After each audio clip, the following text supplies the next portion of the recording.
My name is Gianni Russo, a.k.a. Carlo, the infamous son-in-law from The Godfather. I'm now known as the Hollywood Godfather, and this is my story. Before all of the wins in my portfolio, I was a little boy diagnosed with polio. Experimenting with cures, I tried every one.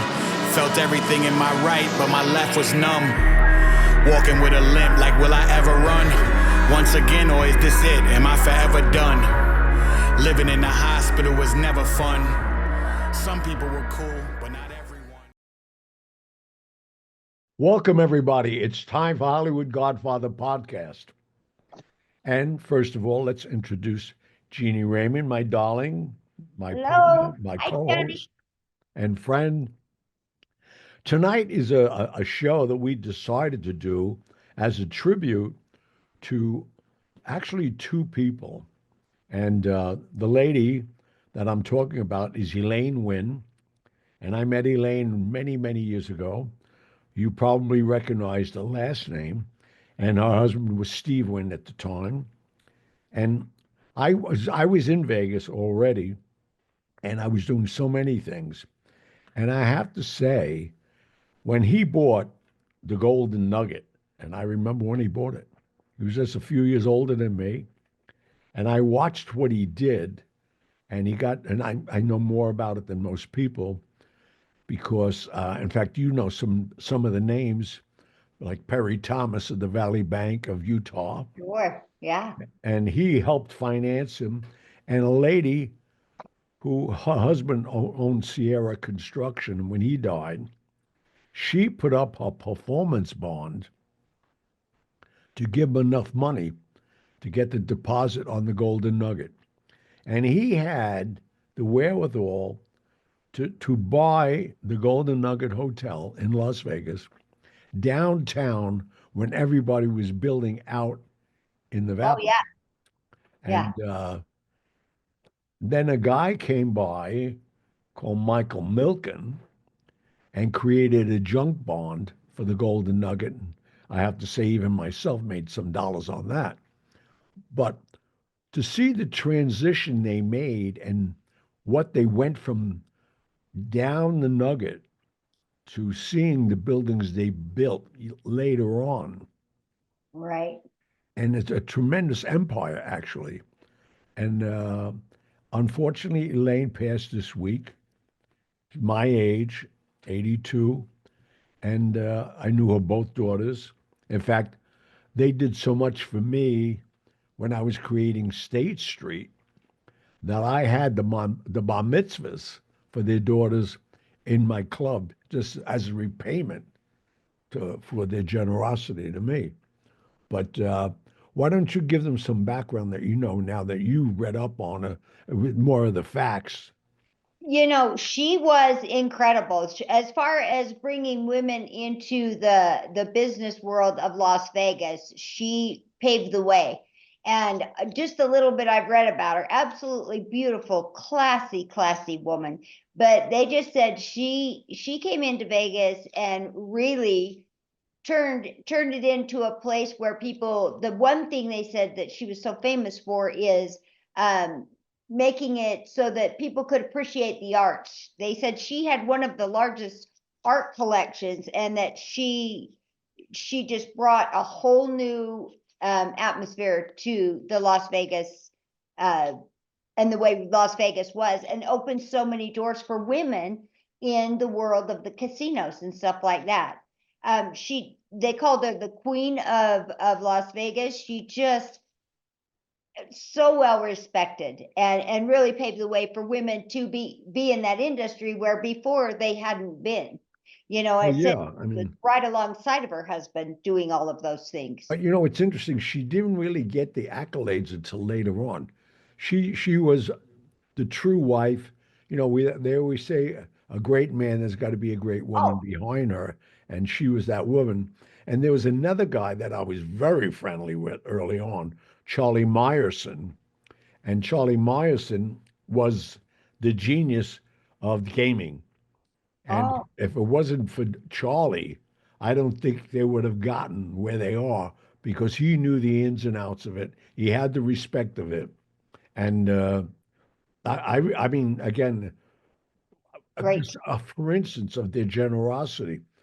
When I was building State Street, I built it for half the amount at the time, and I just wanted to see if it was going because I already had a club in the Tropicana Hotel with called Tiffany's, and that was a success.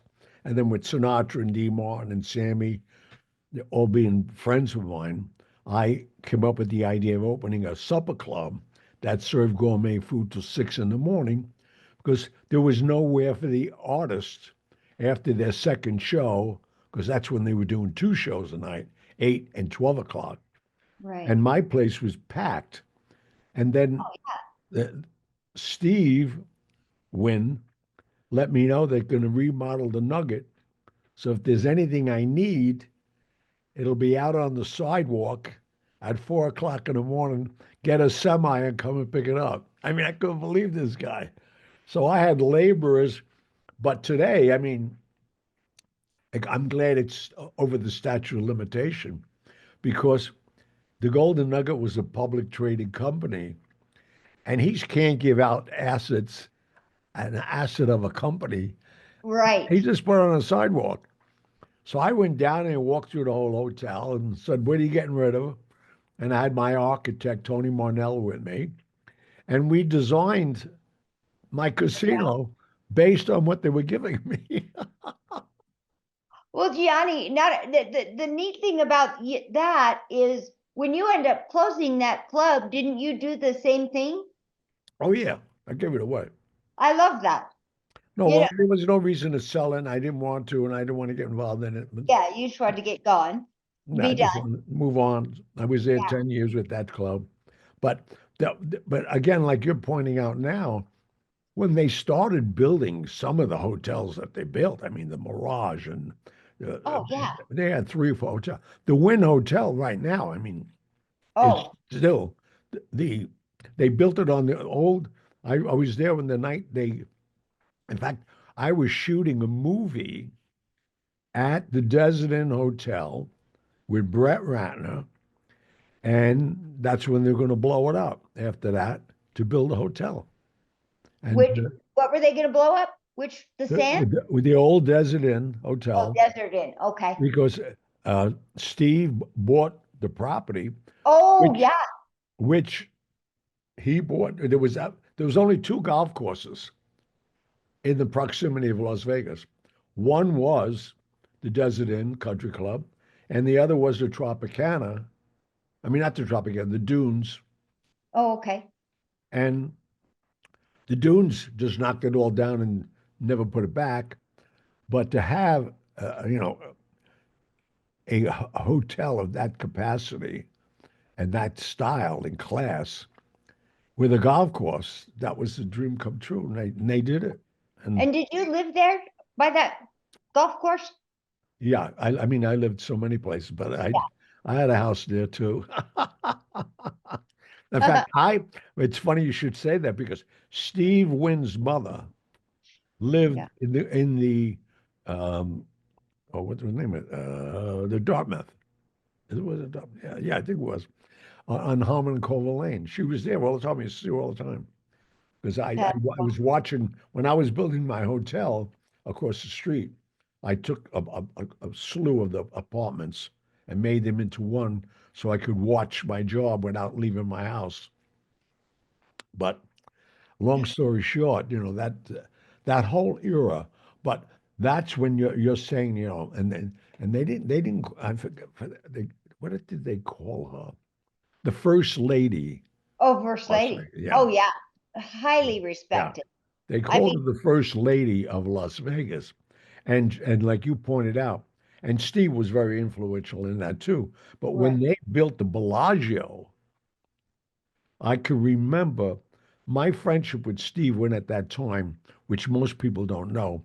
He had a disease of the deterioration of the retinas, and he finally went blind. Oh, I didn't know that. Yeah, most people don't know that. I mean, he only has tunnel vision, so he can look straight out at you, but there's no periphery at all. Oh wow. And when he took me on a tour of the Bellagio Hotel, which was unbelievably created that whole lake and villas like the Bellagio in Europe. That's where he got it from. Oh, wow. Oh no, I mean this was magnificent. But that's when he built that wonderful lobby and art museum. That's what they credit her. They said she had brought so much of the art so that people, so that everyone could see it. Yeah. I mean, boy, she is credited so much with bringing so much beauty to Las Vegas. Yeah, it wasn't just slot machines and right. they wanted. Yeah. I mean, the lobby of that hotel was insane. That's what they said. It was Walking stunning. in was amazing. But it's nice and it's unfortunate that she's not getting the accolades until she died. Well, if you, I was listening to, I think it was the mayor of Las Vegas. Oh yeah, I adored her. Oscar Goodman. What's the name? Oscar Goodman. Well, I'll tell you, they so highly respected, and the thing that she brought to Las Vegas and Nevada is not only was she great about bringing in the arts, but she is such a amazing person, entrepreneur. She served on the board of trustees at the Kennedy Center for the Performing Arts, co-chair of the LA County Museum of Art. She's got a foundation that pursues education, and that was her big thing. She wanted. Well, she gave back. They gave back. Oh, no, big time. Education was as much talked about on everything I've seen about her as was the hotel business. Yeah. Well, what an amazing lady. I mean, she appreciated what they had, and she wasn't selfish about it. Right. So they became very influential and very they contributed to her, not just the arts you're saying, but education and right. Which was nice to see because by that time the corporations were all there and Howard Hughes and all them, and that's somebody told me something earlier on, Frank Costello, who's very close to me, and he said to me, "You know why everybody incorporates?" I said, "No." It's because a corporation has no conscience. I said, "What does that mean?" They just do what they want to do. They don't care who they hurt because there's no conscience. Because you can't. Well, because if you're all in a corporation, right, they're not going to sue you, and they can't go after the corporations. That's amazing. Yeah. Well, I looking up all the different hotels that come up under their name. If you look up Steve Wynn hotels, Bellagio, Encore, Golden Nugget, Wynn, I don't even know what that word is, Luxor, MGM Grand. I don't know if those are all affiliated with it. They did the Mirage, right? Yeah. That was, I remember I don't even think I had any kids then. My son's 40. So the Mirage was the first big deal I saw in Las Vegas. No, and they had everything had inside and outside door themes. Like the Mirage had big waterfalls. There was things to see. Yeah. Absolutely. I remember going to see that. And that was, when I was, I don't know, just barely old enough to get my butt to Las Vegas, but I remember seeing that to me was amazing. And walking through that place. Yeah, they brought the showrooms right to the streets. So the attraction, like the volcano and all that. And the Bellagio, the Bellagio fountains, that whole corner of Tropicana and Las Vegas Boulevard, that was the Dunes Hotel. And it was 116 acres of a golf course that they never put back in. A lot of that front fountain was where the hotel was. Now it's just a fountain. Fountain. That's one of my favorite parts about Las Vegas, to be honest with you. That fountain is absolutely stunning. Yeah. It's amazing how many people will just stand there and watch the fountains go, which used to be the same when it came to going by the Mirage. You'd stand there forever just to see that volcano go off. Oh, no, they had it timed right. People knew when to go and see it. It was like an attraction that you didn't have to pay for. You know, Absolutely. And then, of course, you go inside the Mirage where they've got those beautiful tigers. yeah. They certainly knew how to class it up and bring the business there, because as many people, even if they weren't seeing the show, they were seeing something, and it was Well, bringing people if through you that. remember right, those tigers you were talking about, when they built the Mirage, they built a showroom for Siegfried and Roy. Right. Siegfried and Roy, just to give you some history, was part of the Lido di Paris show at the Stardust Hotel. They were just a featured act in the show of a collaboration. It was Steve Wynn who created the showroom just for them. So Wow. now their illusions can really be amazing because people didn't realize there were shoots that would send them all different places and part of the showroom and then reappear there. But I mean, their foresight into Right. creating an illusion, even when you walk through the lobby. Right. And it got to be that. And I watched it all grow. And I remember when they built the Bellagio Hotel, Steve Wynn, and he's still alive, I mean, God bless him. And they were having a problem with a guy I mentioned earlier, Steve Meyerson, and the different gaming commission came in, and they thought he was connected, and there was rumors that he was, it wasn't. And I had a gaming license. Oh. So Steve said to me, would you come in and put your gaming license up? I was just about to do it. You offered me a lot of money, and I said, I didn't want the money. Let's just do it. I'll do it until you get licensed. Because people don't realize these buildings are built without a license attached. You don't get your license until they investigate who's operating it and walk the floors to see if you built it to specifications. So you're talking about, $1 billion you just invested. You may not get a license to have gaming. How are you going to keep it How are supported? you going to open the doors? Yeah. No, it's crazy. But I watched them, and again, they were so generous to me, and I became friends with them. And I'm still friends with them. When I broke ground on my hotel in 1980, April Fool's Day, I remember it well because I thought that'd be a great time to do it. Right. And it was crazy because I don't know if they were going to let me do it or not, but I did it. And I had 23 acres, which I still own there. And I broke ground and I borrowed money from some organized crime people in the Teamsters, and they lent me $73 million. And they were just waiting for me to take my first Draw. draw from that. And Oh, I'll probably be doing 20 years. I'd probably right. be getting out now. Boy, that would have been a different life for Gianni Russo, wouldn't it? That's Oh, amazing. yeah. That's No, but amazing. anyway, it was all of that. And again, they were so supportive. They were my groundbreaking. They did everything. I mean, I can't say enough about the Wynn family to begin with. But, and it was ironic because I just read the whole article about her in Town and Country. And then she died. Wow. It's, So it said, was it heart failure? yeah.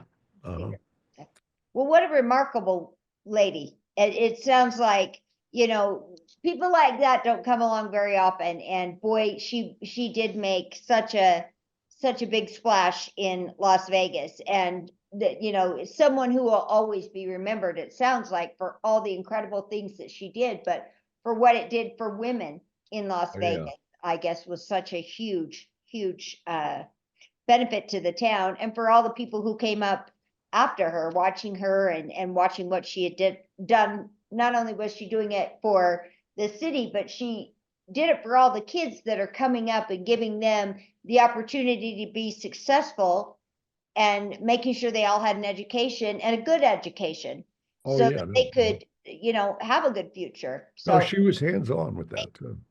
right. All right. Well, let's take a Let's quick take a break, then we'll Yeah. come back. All right. We'll be right back. And I'm going to do this commercial myself because it is for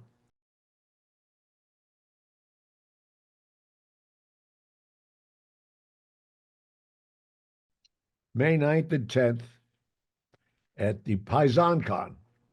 And Al Sapienza, who was just with us earlier last week on the show, will be with me there. And it's 2 days, and you got to come. I mean, it's just fun. Go on the website, Paisan Con in Rutherford, New Jersey, and we'll see you there.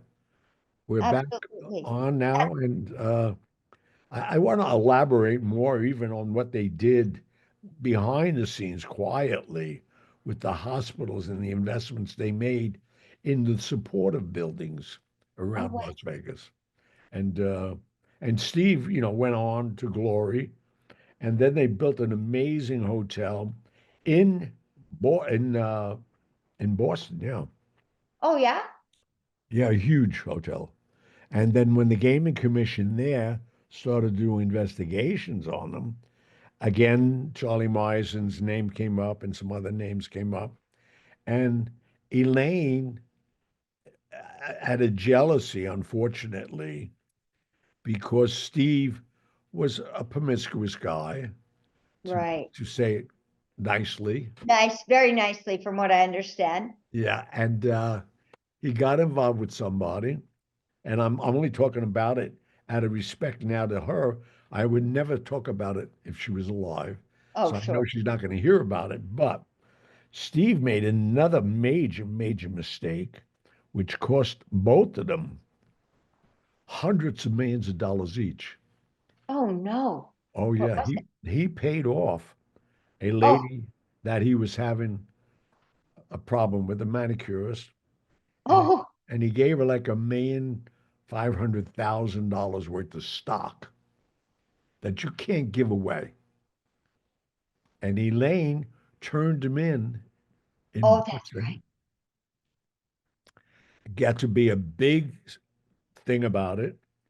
And Elaine just standing her ground and being respectful to her daughters, Right. decided to let's stop it.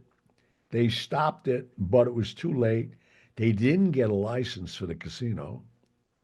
They had to sell it in Oh, a default, and they both lost a couple of 100 million each from their oh, good Lord. portfolio.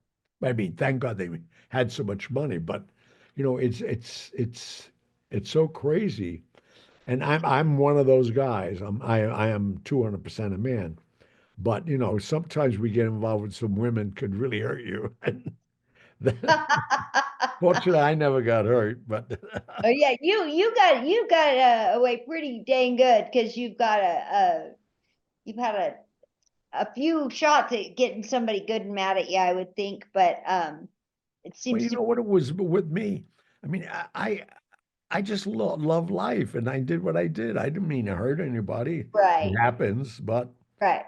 on this level, this was an extreme level. Oh yeah, That she was probably like, "Oh crap, what have I just done?" oh But yeah, but it was too late because they had all the depositions and everything. It was terrible. It was oh terrible. no, that's wild. Well, yeah, it said I mean, Forbes magazine has estimated her net worth. I don't know if this is true or not, $2 billion. Oh Uh, yeah. it's incredible. What a beautiful lady too. I mean, my goodness, Oh she yeah. She kept herself well. Very stunning. classy. Very So classy. exactly, very very classy is the word. When I started looking up, kind of looking into some stuff about her for this show, I thought that was the first thing that came to my mind when I saw her, is what a classy lady. She looked like such a class act, and then to hear more, they said her biggest thing was making her employees feel important, and how much that making them feel like the hotels were They were a about part of it. them, absolutely, and that they take pride in that, and they love their Oh job no, and they they did. love Yeah. what they're doing, and all what kind of difference that makes. And I mean, any job I've ever been at, I want to do good, I wanted to do well, and I probably do the same thing as Phil. I mean, just like my job now, I work very hard. It's not, I do work hard, but it's not hard for me to work. I love what I'm doing. I love what it stands for. I love being able to do my job and do it well, and wish everybody everywhere had that same feeling, that they enjoyed it and wanted to do it well and wanted it to be a good thing. But she brought it to her employees. It sounds like she was amazing to work for. But And the interesting thing different. about that, and only a person like myself who was there at the beginnings, most people like them to start with borrowed money to buy their first hotel and wound up with 5 of them, Yeah. 6 of them. And they were remarkable for the mere fact that that didn't get to their head either. This shows their character. And they always did that. I mean, their whole staff was proud to be there and wanted to be there. And when you when you instill that, where you feel you're a part of it, you give your best. Absolutely. And I think that's a tremendous trait. And I can't say enough about them for so many reasons. But I mean, selfishly, just on my part, what they did for me was, put me on the map in a couple of times. But having them as a friend, and you can't believe how many times they came to State Street. I love that. And insisted on paying as much as they were sitting on tables and chairs they gave me. They said, no, we're not here. We want to be here and be a part of you and support you. And they did. Yeah. And, then Sinatra. And I remember when I was singing in my club, because Sinatra was giving me lessons and my own trio. So I'd get up and sing in my club when I wanted. And one night I'm singing, and Sinatra was already there. He held court. He always had this one table he loved. And then people would join him there. And Don Rickles came in, and he sat down, and I was singing. And when I got off the stage, he said, Gianni, Don Rickles loves the way you sing. And I think it's time for you to get out and get some experience. He said, get me a phone. And that's when we had the phone jacks at the table. Yeah. And we plugged it in. And he gave the number to my operator to connect him to. And it was Steve Wynn's private number. And he said, I'm at State Street with Gianni and Don Rickles. And he said, Don Rickles loves the way Johnny sings. And I want you to do me a favor. Sinatra's telling Steve Wynn, I know you just signed a contract with Don Rickles to open, at the Nugget downtown, and I want Gianni to be his opening act. And that was oh my God, I even forgot when that was, but that's how I became, got into the main room and showroom, and I polished my act, and later on, going down the road, I was still opening for him. It was in July of '89 is when the security guard, I just did the half hour for Don Rickles. That's all an opening act does. And the security guard comes to me and he says, Ivana and Donald Trump are here to see you. And I said, well, Dick Tracy wants to see you too. He said, no, they're really here. And they were really there. And Ivana saw my act twice. And this was '89. And she said, we're building a new hotel, which you probably know about.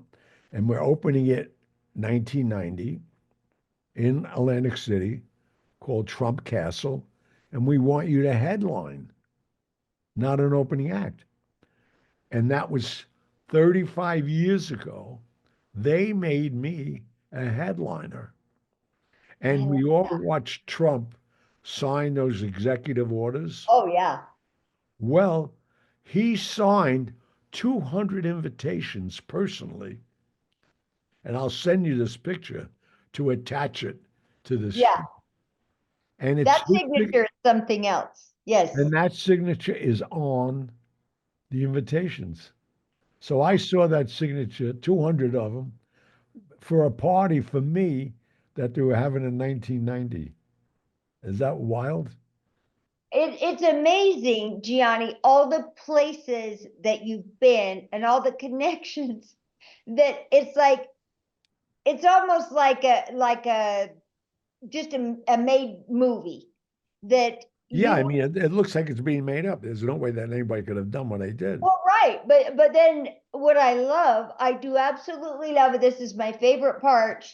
If anybody's ever, you see remarks on the internet, oh, that's not true. He couldn't do this. He couldn't do that. Oh, they always do that. Yeah. Oh, right. And then you'll pull up this picture, and there you are with Donald and Ivana, and here you are with your invitation and the signature. And it's look at this, and I'll send it to you. Oh, that's right. Turn it just a little. There you go. See it? Yeah. That's Donald Trump. No, I mean, that's up a little. There you go. There you go. Yeah. It's incredible. That's the president of the United States and me. That's the signature. It's just wild. I mean, it's so crazy. It's so crazy. You know what? Another thing that is so great is your memory is so good. That thank God. Right. That you've got all these stories that just pop up to mind. I forgot what you said with Al when we were speaking to him.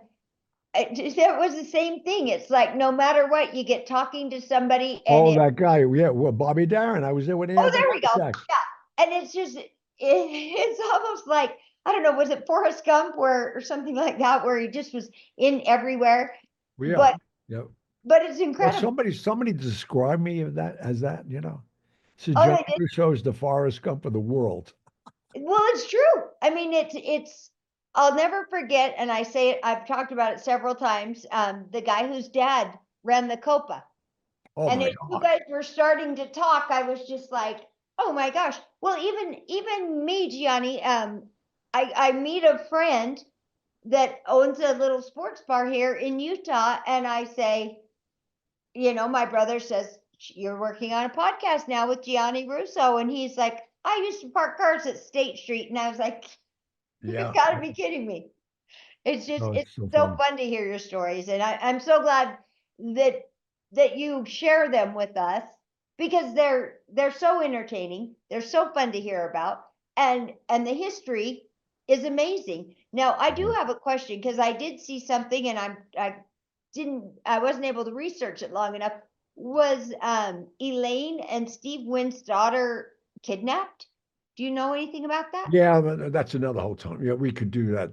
That's a big story, though. Oh, really? Okay. Oh my God! Yeah, the guys that kidnapped her, forget about it. How stupid they were. But yeah, we're running late again. Yes.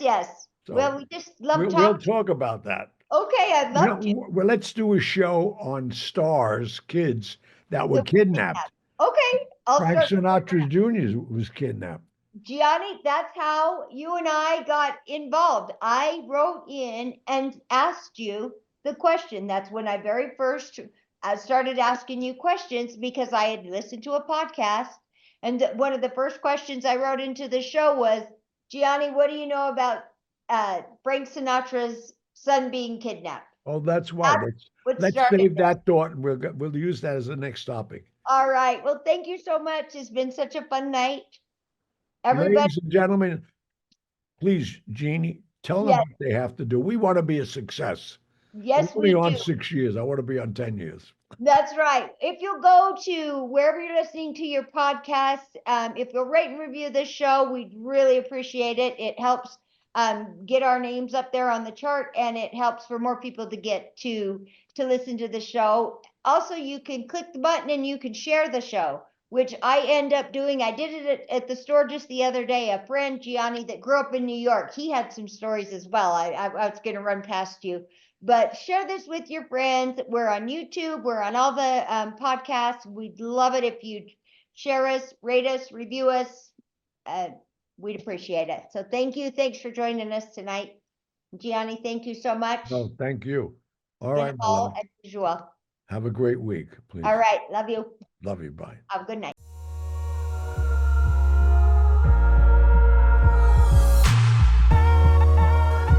And that was that. But I'll be back. No regrets, no complaints. lived a life with no restraints.